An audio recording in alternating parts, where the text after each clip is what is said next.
Hey everyone, happy Monday. James Azar here with CyberHub Engage. We are live on YouTube as we get started into the first day of the second month of the year.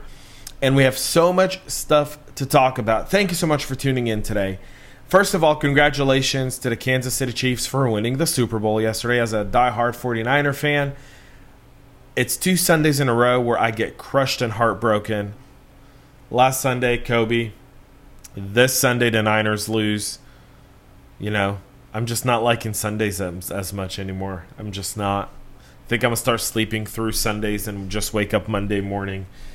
But before I get carried away with that, let's talk about our pressing headlines for your daily cyber briefing. Charges dropped against the Coalfire security team. Raytheon engineer arrested for taking U.S. missile defense data to China.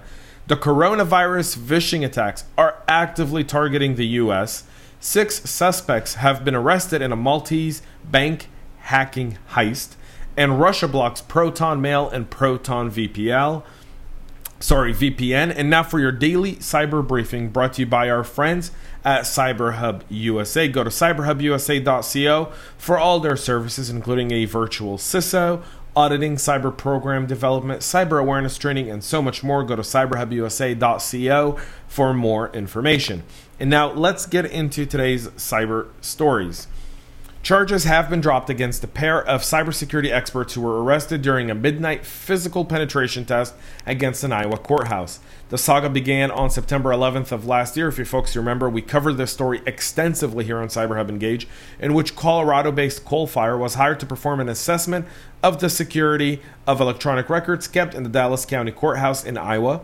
2 employees, Gary DeMorcio and Justin Wayne, were equipped with the tools required to break into the courthouse and entered the building in the middle of the night. An alarm was triggered and the Coalfire team was arrested. Despite their protest that the break-in was a legal test of law enforcement response times on behalf of the state court administration, the body which hired Coalfire to begin with. The penetration testing contract outlined both physical and digital tests required during Coalfire's assessment. The team said in an interview at the time with Brian Krebs, after-hours testing was reportedly requested by the client, and the team was to attempt to get into the courthouse, but not to circumvent the alarm or perform destructive entry. The cybersecurity professionals handed over a copy of the contract to the response team, designed to be a get-out-of-jail-free paper. While at this point they were free and clear, once Dallas County Sheriff Chad Leonard arrived and threatened to arrest them, the tone changed and charges were laid at their feet. Bail was set at $100,000 between the duo, and they spent roughly 24 hours in an Iowa jail. SSC confirms that Coalfire has been hired to conduct the testing. However, over the weekend, charges were dropped against both employees of Coalfire. About time the saga comes to an end nearly 5 months later. And Coalfire CEO Tom McAndrew said, "We are pleased that all charges are dropped in the Iowa incident. With positive lessons learned, a new dialogue now begins with the focus on improving best practices and elevating the alignment between security professionals and law enforcement." Very, very glad for Gary and Justin, I believe. Gary and Justin. Congratulations, guys. Well done. Start off this Monday with a bit of a good news before we go into this next one, where the FBI has arrested a Raytheon employee last week for taking a work laptop with classified information about U.S. missile defense systems to China, despite his employer's warning, and by doing so, breaking an arms and weapons export laws. The man was identified as 48-year-old Wee Sun, a resident of Tucson, Arizona. According to his LinkedIn page, Sun has worked at Raytheon since December of 2008, serving as an electrical engineer working on analog circuitry designs. According to court documents, Sun worked inside Raytheon's military-oriented ballistic missile defense programs, for which he received clearance to handle classified material only labeled as secret. U.S. authorities say that on December 1st, 2018, Sun told Raytheon bosses he was planning upcoming travel overseas and intended to take his work-issued HP laptop with him. Despite being informed that his work laptop contained classified information, Sun ignored his company's advice and left the U.S. on December 18, 2018, taking his laptop with him. While abroad, on January 7th, 2019, Sun accessed his Raytheon email account and sent an email to supervisors informing them he was resigning to study and work overseas. When Sun returned to the U.S. on January 14th, 2019, he was interviewed by Raytheon security staff the very next day. During the interview, Sun initially told the Raytheon security personnel that he went to Singapore and the Philippines. However, after providing inconsistent information as to his travel itinerary, Sun eventually admitted that he had traveled to China, Cambodia, and Hong Kong. According to a superseding indictment, Sun's laptop contained at least 5 files that contained classified information and were subject to ITAR, meaning Sun and Raytheon were supposed to get approval from the U.S. government in order to transfer the files abroad. According to a criminal complaint, the files contain information relating to a field programmable gate array, circuits used by Raytheon in programs like AMRAAM and RKV.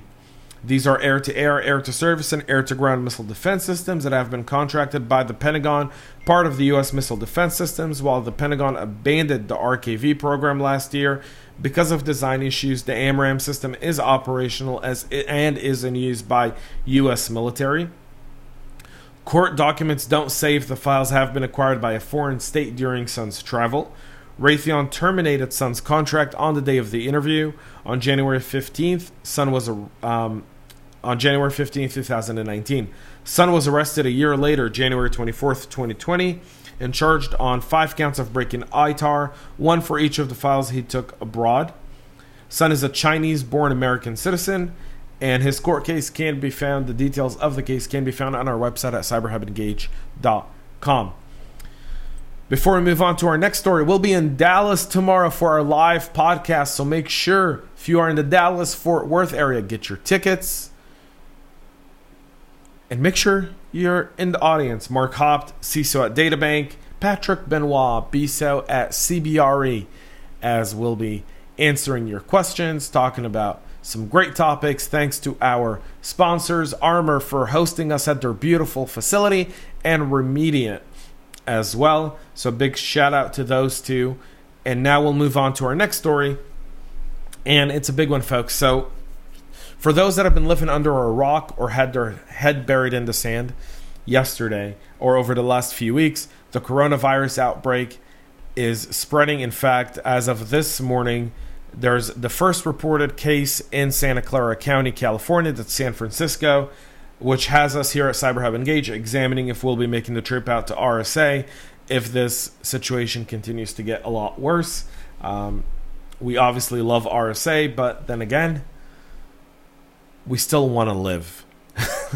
So, an ongoing phishing campaign used the recent coronavirus outbreak as bait in attacks targeting individuals from the US, the UK, impersonating the US CDC and virologists, warning of new infection cases in their areas and providing safety measures. The global-scale health crisis triggered by infections with the new 2019 novel coronavirus is exploited by the attackers for their own malicious purposes.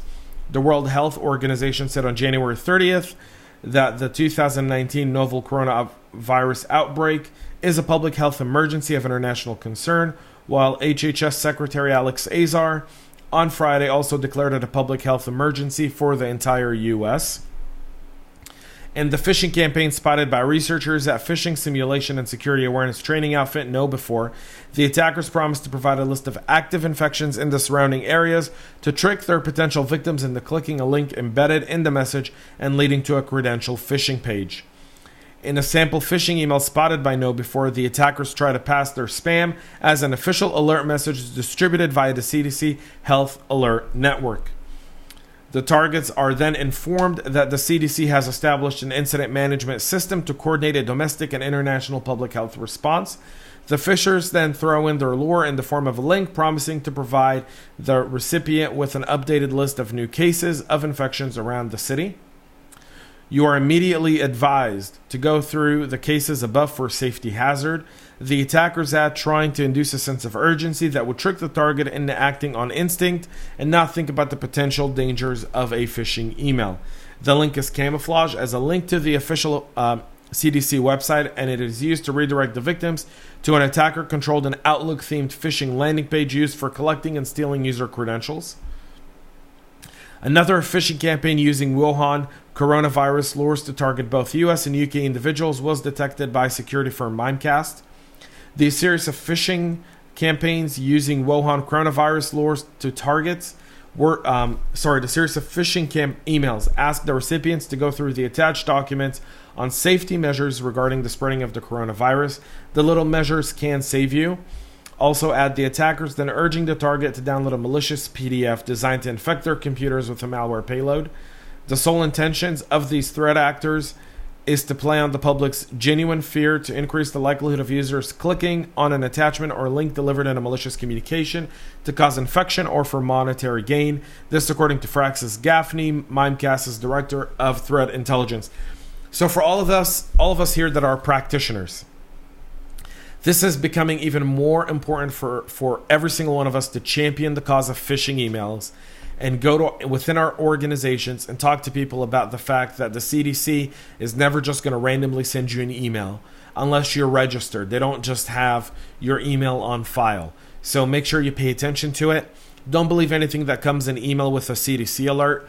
Any CDC alerts, by the way, just so you guys know, don't come through email. They come through news and media channels. So they'll definitely come through social media. So let your employees know to follow the CDC page on social media, on Twitter, on Facebook, and so forth to get their updates. That way that the CDC won't be sending them emails, that their healthcare providers won't really be sending emails about this, that their local government isn't going to be sending emails about this. This situation is so serious that over the weekend, speaking with several high-level officials at HHS, one of the common things that I keep hearing about is we're going to communicate all of our messages through the media, through our social media accounts, never through email. So just pass this on to your employees, to your loved ones, so you don't fall through. These are bad actors trying to take advantage of what is killing hundreds of thousands of people in China based on some unconfirmed reports that we've seen over the weekend here as well. So just Godspeed to all of those that are ill with this. Godspeed to China.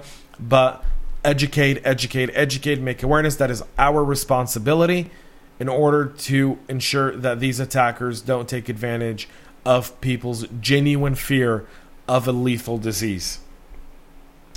We move on to another story where police in the UK have arrested 6 suspects as part of a month-long money laundering investigation tied to the theft of 13 million euros from a Maltese bank.